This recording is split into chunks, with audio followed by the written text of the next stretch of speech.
The Time Machine by H. G. Wells. Chapter 5. As I stood there musing over this too perfect triumph of man, the full moon, yellow and gibbous, came up out of an overflow of silver light in the northeast. The bright little figures ceased to move about below, a noiseless owl flitted by, and I shivered with the chill of the night.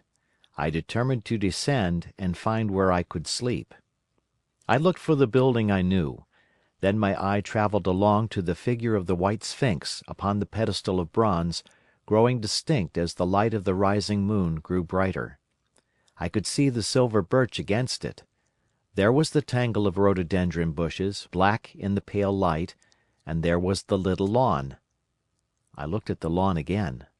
A queer doubt chilled my complacency. No, said I stoutly to myself, that was not the lawn.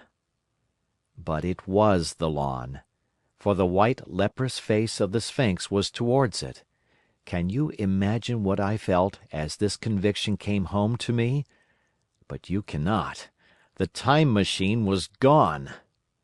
At once, like a lash across the face, came the possibility of losing my own age, of being left helpless in this strange new world.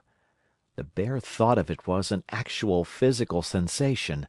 I could feel it grip me at the throat and stop my breathing. In another moment I was in a passion of fear, and running with great leaping strides down the slope. Once I fell headlong and cut my face. I lost no time in stanching the blood, but jumped up and ran on, with a warm trickle down my cheek and chin. All the time I ran I was saying to myself, "They have moved it a little, pushed it under the bushes out of the way." Nevertheless, I ran with all my might. All the time, with a certainty that sometimes comes with excessive dread, I knew that such assurance was folly, knew instinctively that the machine was removed out of my reach. My breath came with pain. I suppose I covered the whole distance from the hill crest to the little lawn, 2 miles perhaps, in 10 minutes. And I am not a young man. I cursed aloud, as I ran, at my confident folly in leaving the machine, wasting good breath thereby. I cried aloud, and none answered. Not a creature seemed to be stirring in that moonlit world. When I reached the lawn my worst fears were realized. Not a trace of the thing was to be seen. I felt faint and cold when I faced the empty space among the black tangle of bushes. I ran round it furiously, as if the thing might be hidden in a corner, and then stopped abruptly, with my hands clutching my hair. Above me towered the sphinx, upon the bronze pedestal, white, shining, leprous, in the light of the rising moon. It seemed to smile in mockery of my dismay. I might have consoled myself by imagining the little people had put the mechanism in some shelter for me, had I not felt assured of their physical and intellectual inadequacy. That is what dismayed me, the sense of some hitherto unsuspected power, through whose intervention my invention had vanished. Yet, for one thing I felt assured, unless some other age had produced its exact duplicate, the machine could not have moved in time. The attachment of the levers—I will show you the method later—prevented anyone from tampering with it in that way when they were removed. It had moved and was hid only in space, but then, where could it be? I think I must have had a kind of frenzy. I remember running violently in and out among the moonlit bushes all round the sphinx, and startling some white animal that, in the dim light, I took for a small deer. I remember, too, late that night, beating the bushes with my clenched fist until my knuckles were gashed and bleeding from the broken twigs. Then, sobbing and raving in my anguish of mind, I went down to the great building of stone. The big hall was dark, silent, and deserted. I slipped on the uneven floor, and fell over one of the malachite tables, almost breaking my shin. I lit a match and went on past the dusty curtains, of which I have told you. There I found a second great hall covered with cushions, upon which, perhaps, a score or so of the little people were sleeping. I have no doubt they found my second appearance strange enough, coming suddenly out of the quiet darkness with inarticulate noises and the splutter and flare of a match. For they had forgotten about matches. "Where is my Time Machine?" I began, bawling like an angry child, laying hands upon them and shaking them up together. It must have been very queer to them. Some laughed. Some of them looked sorely frightened. When I saw them standing round me, it came into my head that I was doing as foolish a thing as it was possible for me to do under the circumstances, in trying to revive the sensation of fear. For, reasoning from their daylight behaviour, I thought that fear must be forgotten. Abruptly, I dashed down the match, and knocking one of the people over in my course, went blundering across the big dining hall again, out under the moonlight. I heard cries of terror and their little feet running and stumbling this way and that. I do not remember all I did as the moon crept up the sky. I suppose it was the unexpected nature of my loss that maddened me. I felt hopelessly cut off from my own kind, a strange animal in an unknown world. I must have raved to and fro, screaming and crying upon God and fate. I have a memory of horrible fatigue, as the long night of despair wore away, of looking in this impossible place and that, of groping among moonlit ruins and touching strange creatures in the black shadows, at last of lying on the ground near the Sphinx and weeping with absolute wretchedness. I had nothing left but misery. Then I slept, and when I woke again it was full day, and a couple of sparrows were hopping round me on the turf within reach of my arm. I sat up in the freshness of the morning, trying to remember how I had got there, and why I had such a profound sense of desertion and despair. Then things came clear in my mind. With the plain, reasonable daylight, I could look my circumstances fairly in the face. I saw the wild folly of my frenzy overnight, and I could reason with myself. Suppose the worst, I said. Suppose the machine altogether lost, perhaps destroyed? It behooves me to be calm and patient, to learn the way of the people, to get a clear idea of the method of my loss, and the means of getting materials and tools, so that in the end, perhaps, I may make another. That would be my only hope, perhaps, but better than despair. And, after all, it was a beautiful and curious world. But probably the machine had only been taken away. Still, I must be calm and patient, find its hiding place, and recover it by force or cunning.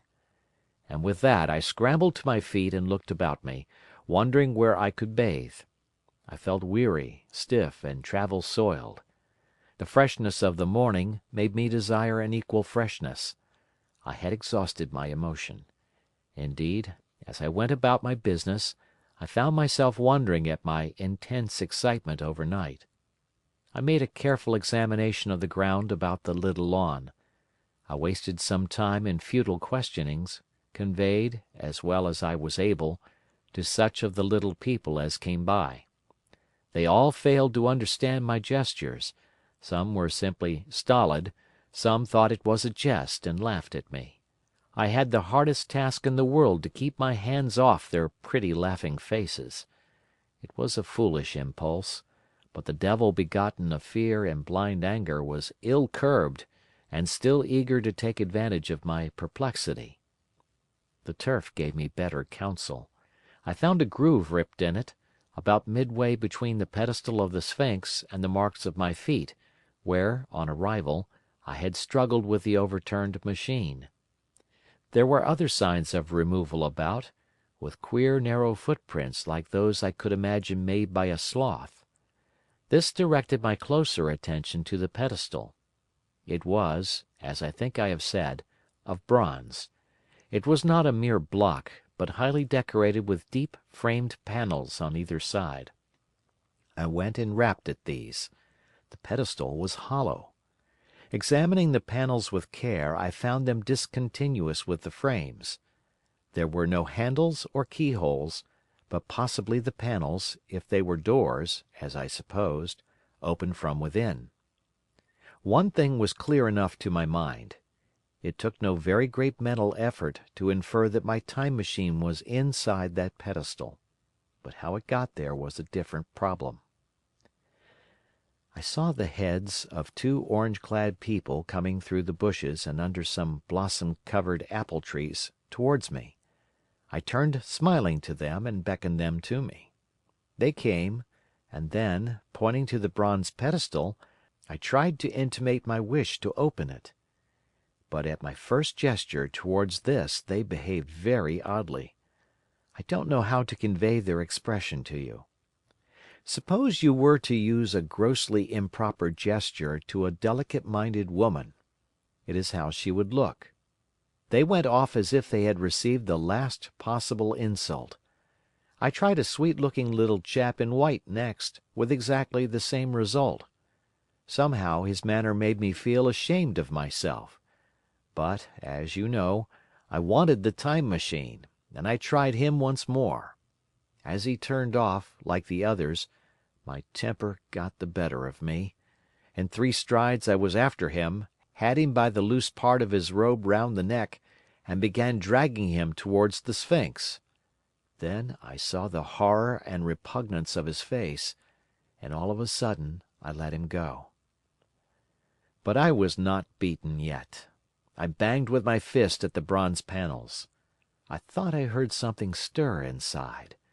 To be explicit, I thought I heard a sound like a chuckle, but I must have been mistaken. Then I got a big pebble from the river and came and hammered till I had flattened a coil in the decorations, and the verdigris came off in powdery flakes. The delicate little people must have heard me hammering in gusty outbreaks a mile away on either hand, but nothing came of it.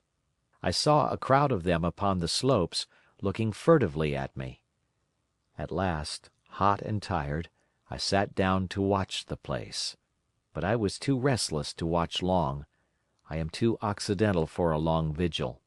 I could work at a problem for years, but to wait inactive for 24 hours, that is another matter.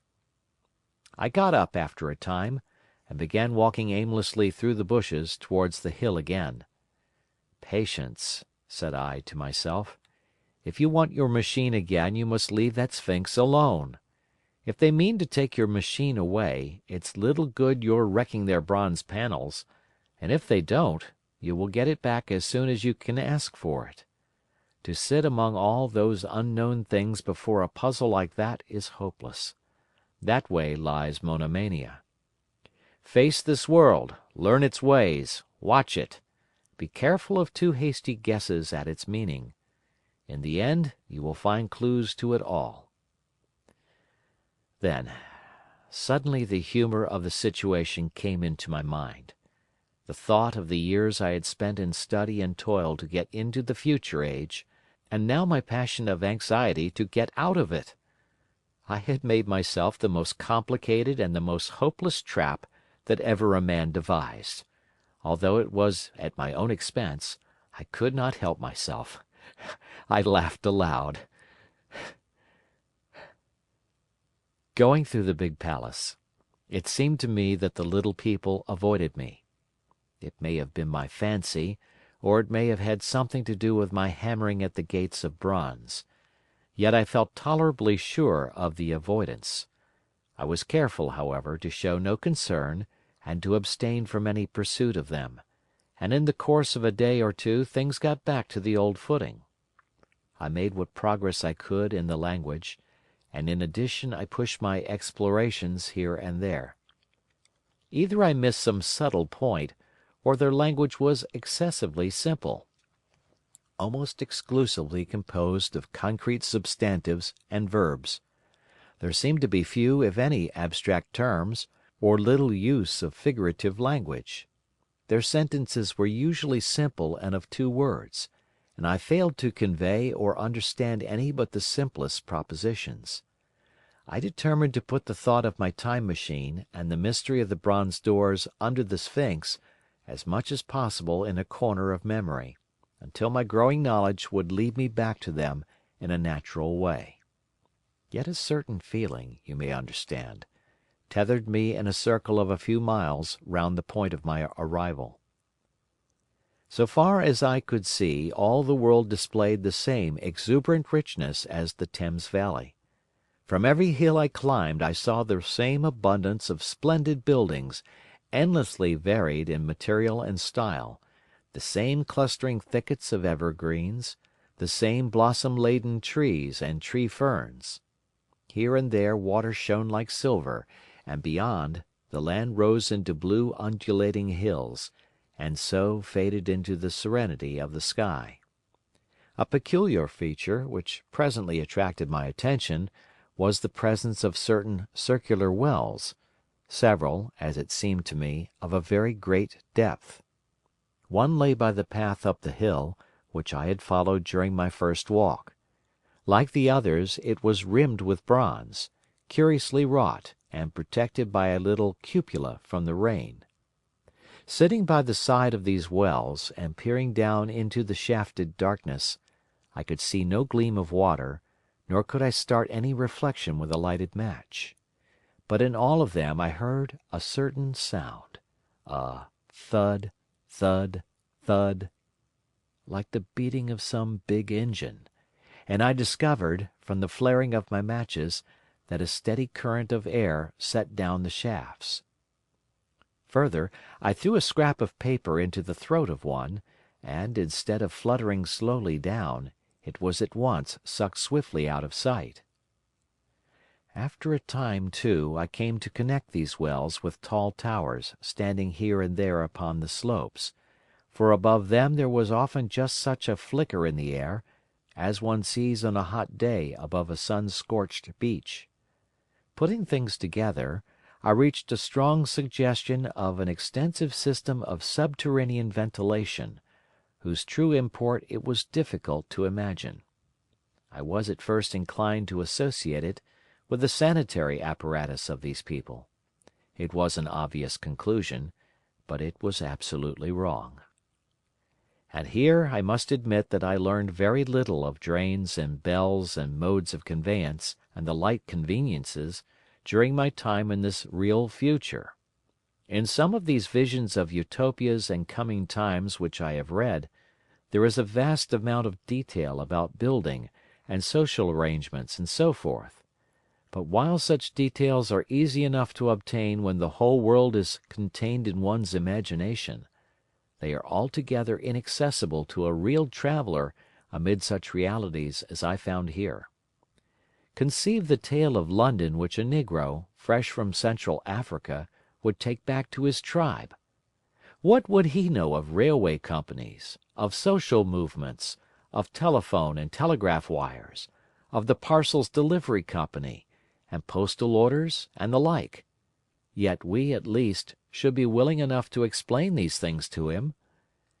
And even of what he knew, how much could he make his untravelled friend either apprehend or believe? Then, think how narrow the gap between a negro and a white man of our own times, and how wide the interval between myself and these of the Golden Age. I was sensible of much which was unseen, and which contributed to my comfort, but save for a general impression of automatic organization, I fear I can convey very little of the difference to your mind. In the matter of sepulture, for instance, I could see no signs of crematoria, nor anything suggestive of tombs. But it occurred to me that, possibly, there might be cemeteries, or crematoria, somewhere beyond the range of my explorings. This, again, was a question I deliberately put to myself, and my curiosity was at first entirely defeated upon the point. The thing puzzled me, and I was led to make a further remark, which puzzled me still more: that aged and infirm among this people there were none. I must confess that my satisfaction with my first theories of an automatic civilization and a decadent humanity did not long endure. Yet I could think of no other. Let me put my difficulties. The several big palaces I had explored were mere living places, great dining halls and sleeping apartments. I could find no machinery, no appliances of any kind. Yet these people were clothed in pleasant fabrics that must at times need renewal, and their sandals, though undecorated, were fairly complex specimens of metalwork.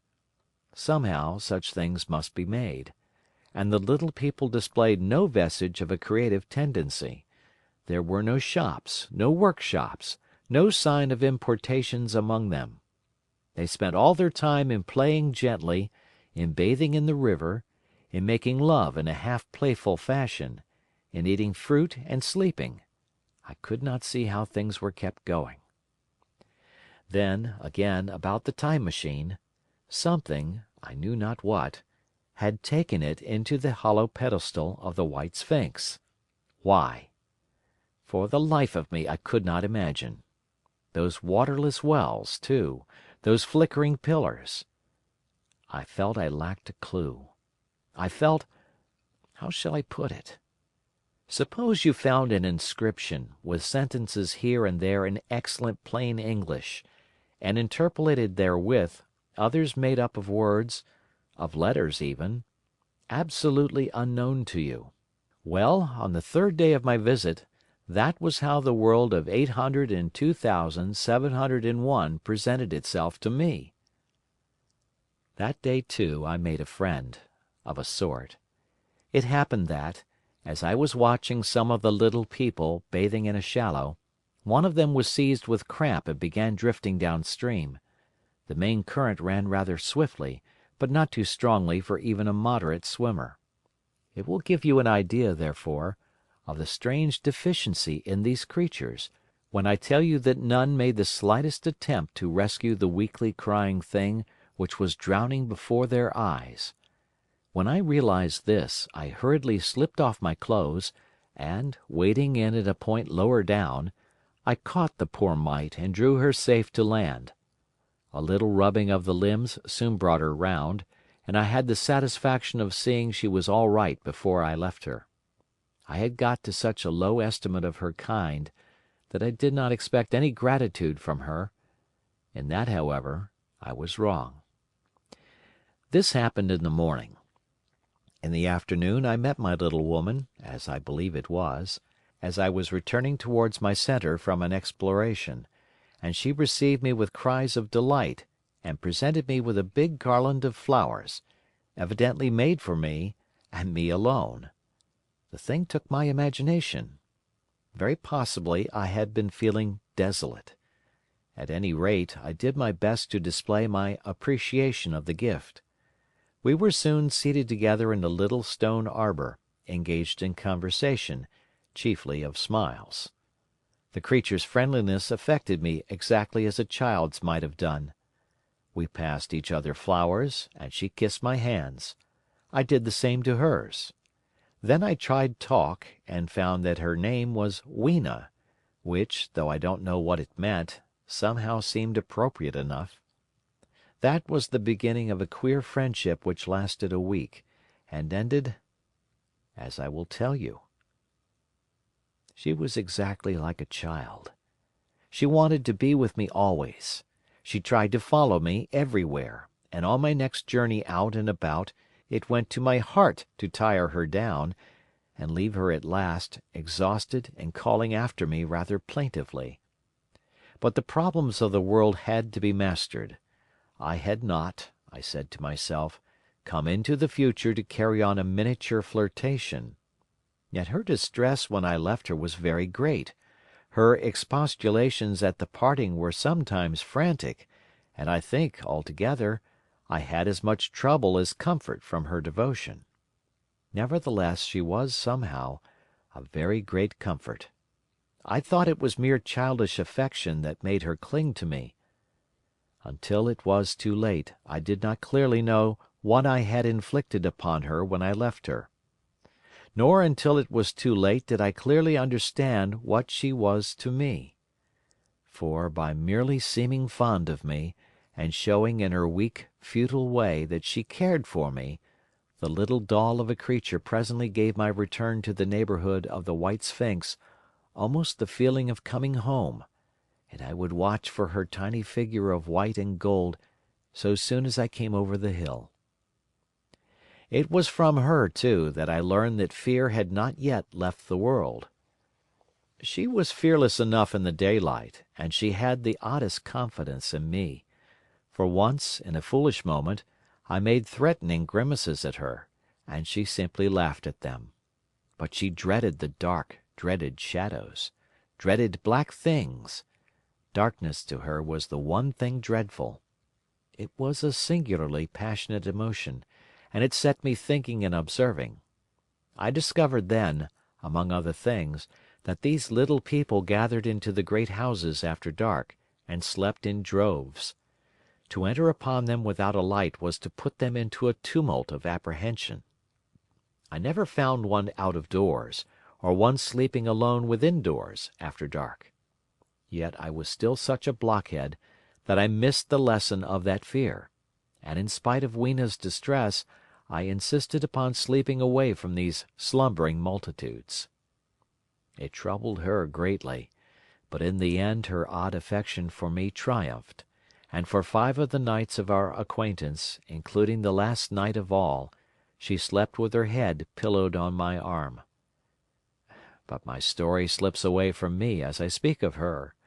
It must have been the night before her rescue that I was awakened about dawn. I had been restless, dreaming most disagreeably that I was drowned, and that sea anemones were feeling over my face with their soft palps. I woke with a start, and with an odd fancy that some greyish animal had just rushed out of the chamber. I tried to get to sleep again, but I felt restless and uncomfortable. It was that dim grey hour when things are just creeping out of darkness, when everything is colourless and clear-cut, and yet unreal. I got up and went down into the great hall, and so out upon the flagstones in front of the palace. I thought I would make a virtue of necessity and see the sunrise. The moon was setting, and the dying moonlight and the first pallor of dawn were mingled in a ghastly half-light. The bushes were inky black, the ground a sombre grey, the sky colourless and cheerless. And up the hill I thought I could see ghosts. There several times, as I scanned the slope, I saw white figures. Twice I fancied I saw a solitary white, ape-like creature running rather quickly up the hill, and once near the ruins I saw a leash of them carrying some dark body. They moved hastily.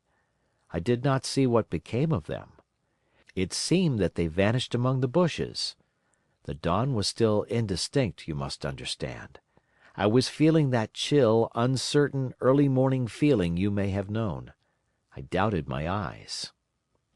As the eastern sky grew brighter, and the light of the day came on and its vivid colouring returned upon the world once more, I scanned the view keenly. But I saw no vestige of my white figures. They were mere creatures of the half-light. They must have been ghosts, I said. I wonder whence they dated. For a queer notion of Grant Allen's came into my head and amused me. If each generation die and leave ghosts, he argued, the world at last will get overcrowded with them. On that theory they would have grown innumerable some 800,000 years hence, and it was no great wonder to see 4 at once.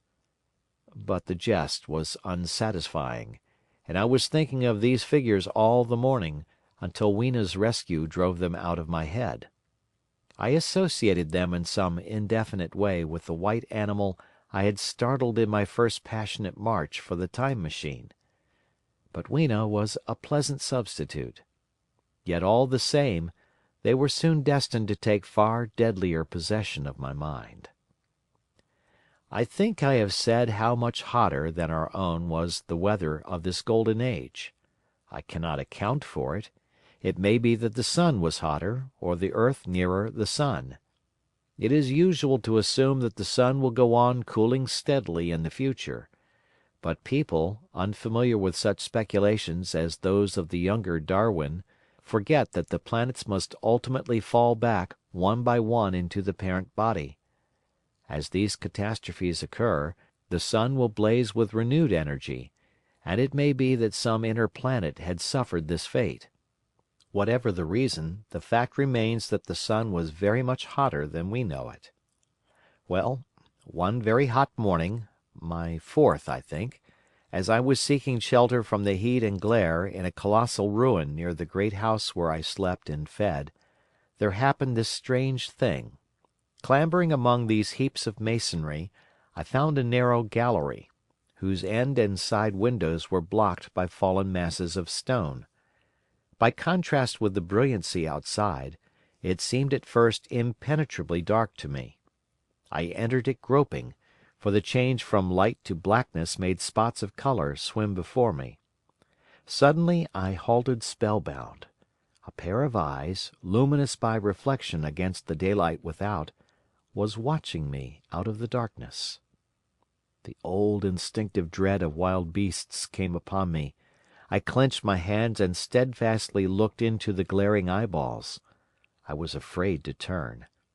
Then the thought of the absolute security in which humanity appeared to be living came to my mind, and then I remembered that strange terror of the dark.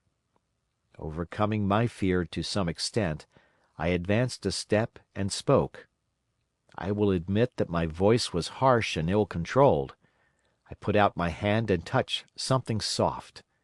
At once the eyes darted sideways, and something white ran past me. I turned with my heart in my mouth and saw a queer little ape-like figure, its head held down in a peculiar manner, running across the sunlit space behind me. It blundered against a block of granite, staggered aside, and in a moment was hidden in a black shadow beneath another pile of ruined masonry.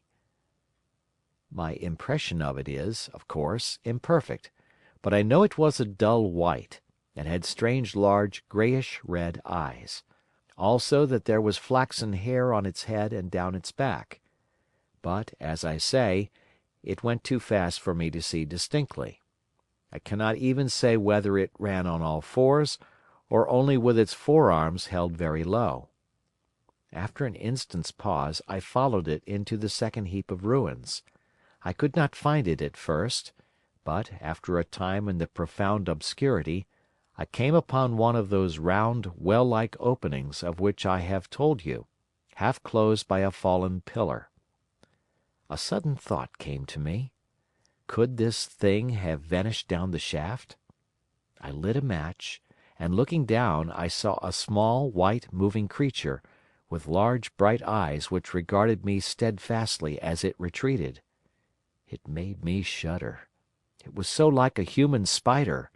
It was clambering down the wall, and now I saw for the first time a number of metal foot and hand rests forming a kind of ladder down the shaft.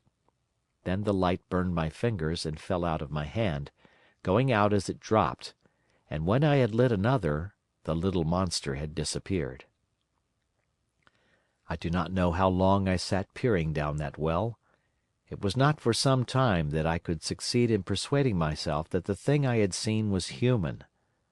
But gradually the truth dawned on me, that man had not remained one species, but had differentiated into two distinct animals, that my graceful children of the upper world were not the sole descendants of our generation, but that this bleached, obscene, nocturnal thing, which had flashed before me, was also heir to all the ages. I thought of the flickering pillars, and of my theory of an underground ventilation. I began to suspect their true import. And what, I wondered, was this lemur doing in my scheme of perfectly balanced organization? How was it related to the indolent serenity of the beautiful upper-worlders? And what was hidden down there, at the foot of that shaft? I sat upon the edge of the well telling myself that, at any rate, there was nothing to fear, and that there I must descend for the solution of my difficulties. And withal I was absolutely afraid to go.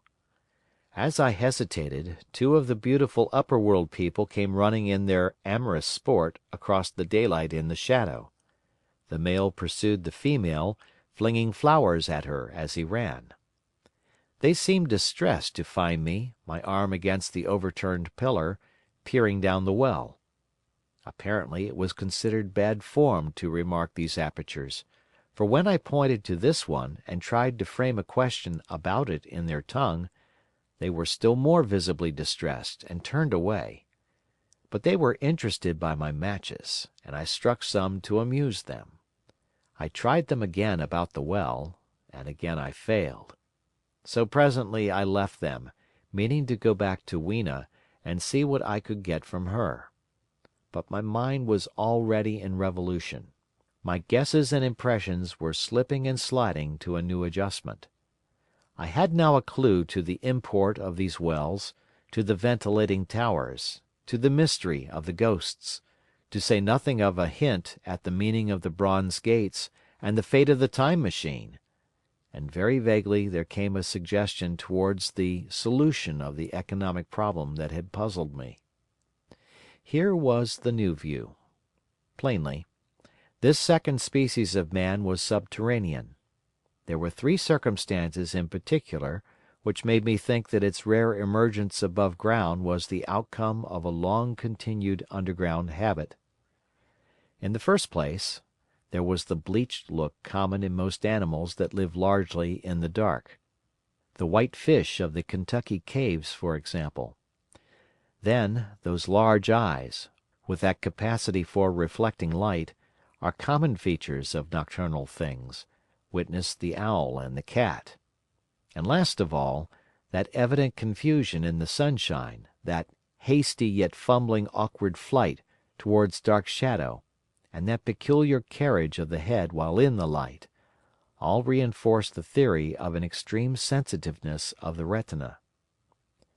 Beneath my feet, then, the earth must be tunnelled enormously, and these tunnellings were the habitat of the new race. The presence of ventilating shafts and wells along the hill slopes, everywhere in fact, except along the river valley, showed how universal were its ramifications.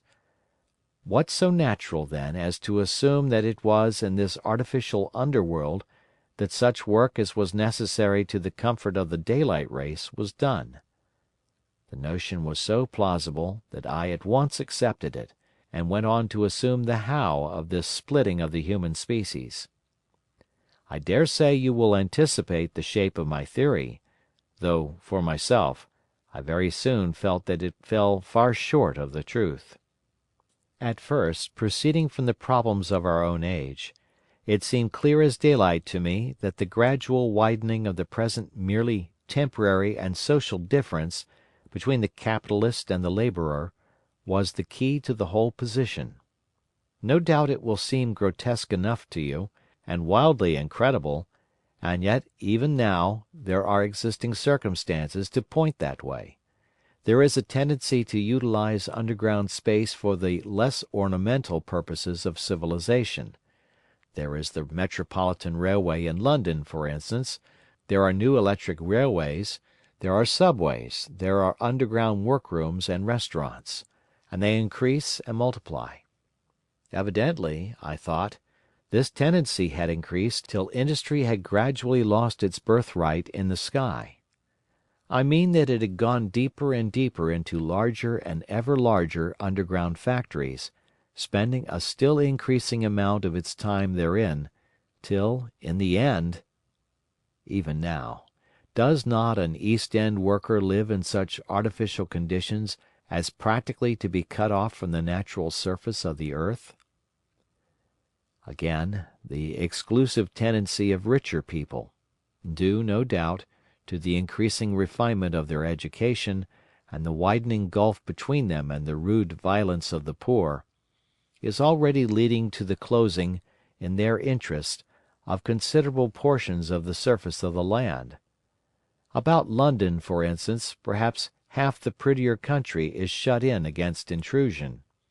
And this same widening gulf, which is due to the length and expense of the higher educational process and the increased facilities for and temptations towards refined habits on the part of the rich, will make that exchange between class and class, that promotion by intermarriage which at present retards the splitting of our species along lines of social stratification, less and less frequent.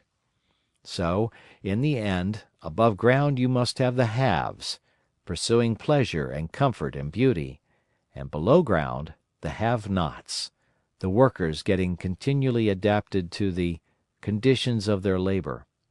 Once they were there, they would no doubt have to pay rent, and not a little of it, for the ventilation of their caverns, and if they refused, they would starve or be suffocated for arrears. Such of them as were so constituted as to be miserable and rebellious would die, and, in the end, the balance being permanent, the survivors would become as well adapted to the conditions of underground life, and as happy in their way, as the upper world people were to theirs. As it seemed to me, the refined beauty and the etiolated pallor followed naturally enough. The great triumph of humanity I had dreamed of took a different shape in my mind. It had been no such triumph of moral education and general cooperation as I had imagined. Instead, I saw a real aristocracy, armed with a perfected science and working to a logical conclusion the industrial system of today. Its triumph had not been simply a triumph over nature, but a triumph over nature and the fellow man. This, I must warn you, was my theory at the time. I had no convenient cicerone in the pattern of the Utopian books. My explanation may be absolutely wrong. I still think it is the most plausible one. But even on this supposition the balanced civilization that was at last attained must have long since passed its zenith, and was now far fallen into decay. The too perfect security of the upper worlders had led them to a slow movement of degeneration, to a general dwindling in size, strength, and intelligence. That I could see clearly enough already.